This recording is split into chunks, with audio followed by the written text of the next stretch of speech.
How to fix Instagram Reels not sending on Android phone. Hello guys, in today's video I'm gonna show you how to fix Instagram Reels not sending on Android phone. First, open Play Store or App Store and now type here now just type Instagram and make sure your Instagram is updated. And let's move to the next step. Turn off your Wi-Fi, turn it on again, and then restart your phone.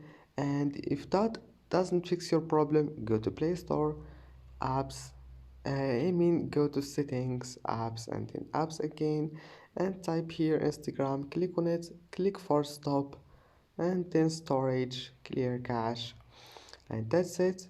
If you have an iPhone, just go to settings and then general and then iPhone storage and select Instagram and click offload, and that's it. Don't forget like and see you in the next video.